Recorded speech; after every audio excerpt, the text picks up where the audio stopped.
कई बार हमारे जीवन में वैसा नहीं होता जैसा हम चाहते हैं।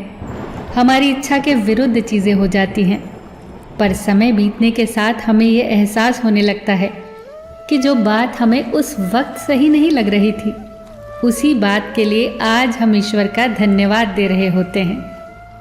तभी तो कहते हैं कि जो हुआ अच्छा ही हुआ, जो हो रहा है अच्छा ही हो रहा है, और जो होगा वो भी अच्छा ही होगा। एक बहुत ही प्यारी कहानी सुनाती हूँ। एक राजा का विशाल फलों का बागीचा था। उसमें तरह तरह के फल लगे हुए थे और उस बागीचे की देखभाल एक किसान और उसका परिवार किया करता था। किसान उस बागीचे से तैयार और मीठे फल रोज शाम को राजा के लिए ले जाता। एक दिन किसान ने बागीचे में आकर देखा कि नारियल, अमरूद, सेब, अंगूर, बेर सब पके हुए थे। किसान सोचने लगा कि कौन से फल आज राजा के लिए लेकर जाऊं।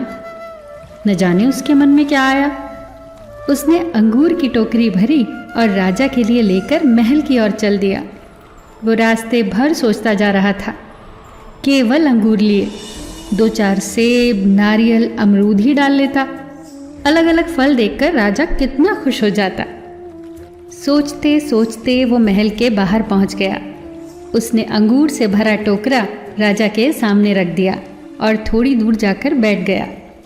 राजा किन्हीं दूसरे ख्यालों में खोया हुआ था। शायद किसी बात से परेशान या नाराज था। अपने ही ख्यालों में गुम राजा टोकरी से एक अंगूर निकालकर खाता और एक खींचकर किसान के माथे पर निशाना लगाकर मारता। राजा द्वारा फेंका अंगूर जब किसान के माथे या शरीर पर लगता तो किसान कहता, ईश्वर बड़ा ही दयालु है। राजा फिर एक अंगूर किसान की तरफ फेंककर जोर से मारता और जब वो किसान को पड़ता तो किसान फिर कहता, ईश्वर बड़ा ही दयालु है। थोड़ी देर बाद राजा को अपनी गलती का एहसास हुआ।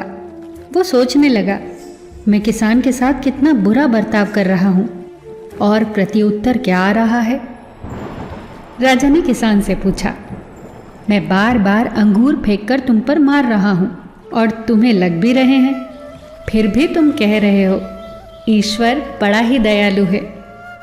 किसान ने बड़े भोलेपन से उत्तर दिया, महाराज, बागान में नारियल, सेब, अमरूद, बेर ये सब तैयार थे, पर मैं अंगूर लाया।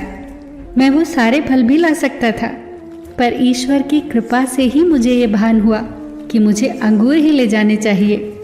मैं ईश्वर का धन्यवाद देता हूँ, क्योंकि अगर मैं दूसरे फल लाता और इसी तरह आप मुझे जोर से मारते तो मेरा क्या हाल होता। सच में महाराज, ईश्वर बड़ा ही दयालु है।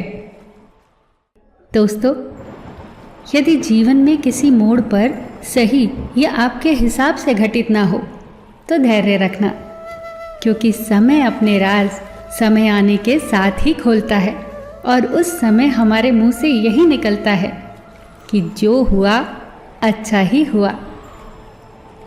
फिर मिलेंगे दोस्तों अगली वीडियो के साथ। तब तक के लिए अपना ख्याल रखना और हमेशा मुस्कुराते रहना।